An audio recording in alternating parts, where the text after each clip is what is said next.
پہلے commodity super cycle کی وجہ سے عالمی سطح پر اجناس کی قیمتوں میں بے تحاشا اضافہ ہوا۔ پھر روس کے یوکرین پر حملے نے جلتی پر تیل کا سا کام کیا، اور اس حملے کے نتیجے میں روس پر لگنے والی پابندیوں نے عالمی کموڈٹی مارکیٹ کو مزید تناؤ کا شکار کر دیا۔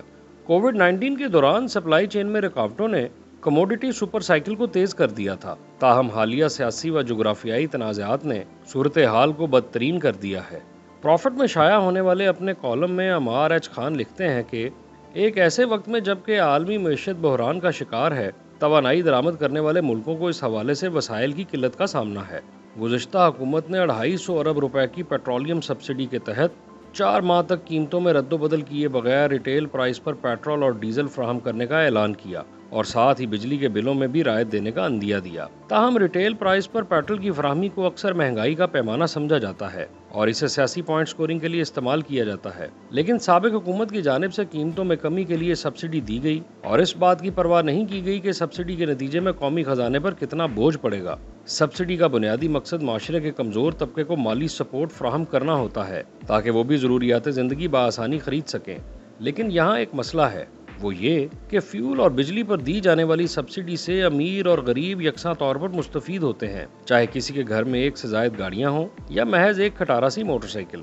اصل میں زیادہ کاروں والے گھرانے کو ایسی سبسڈی سے زیادہ فائدہ ہوتا ہے، حالانکہ وہ مارکیٹ پرائس پر ایندھن خریدنے کی سکت رکھتے ہیں۔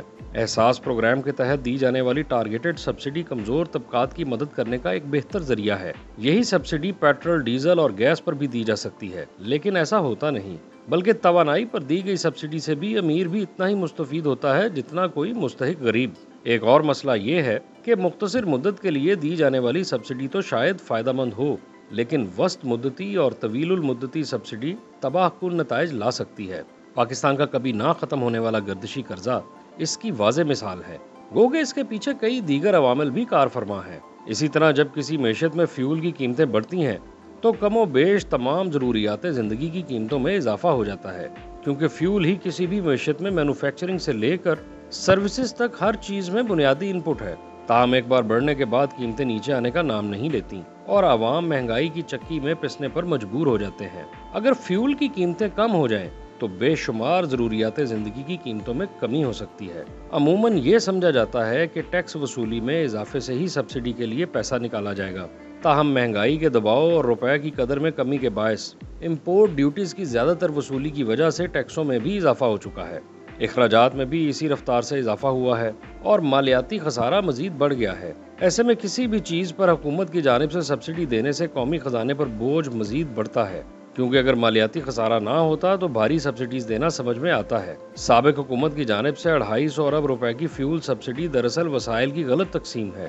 مثال کے طور پر کراچی گرین لائن پروجیکٹ 35 ارب روپے میں مکمل ہوا اور اس سے ماہانہ 10 لاکھ سے زائد افراد فائدہ اٹھائیں گے۔ اس منصوبے کا لائف سائیکل 30 سالہ ہے اور یہ چند ہی سالوں میں خود کفیل ہو جائے گا۔ دوسری جانب سابق حکومت کی دی گئی 250 ارب روپے کی پیٹرولیم سبسڈی سے ملک بھر میں کراچی گرین لائن جیسے 20 ماس ٹرانزٹ پروجیکٹ تعمیر ہو سکتے ہیں۔ اس میں ایکویٹی اور قرض کی شرح بھی زیادہ سے زیادہ 30% رہے گی۔ پورے ملک میں ماس ٹرانزٹ کا فروغ تیل کے درآمدی بل میں بھی خاطر خواہ حد تک کمی لا سکتا ہے، کیونکہ عوام بتدریج اپنی نجی گاڑیاں چھوڑ کر پبلک ٹرانسپورٹ کی جانب راغب ہوں گے۔ ایسے منصوبے چند ہی سالوں میں اپنے اخراجات خود پورے کر لیتے ہیں۔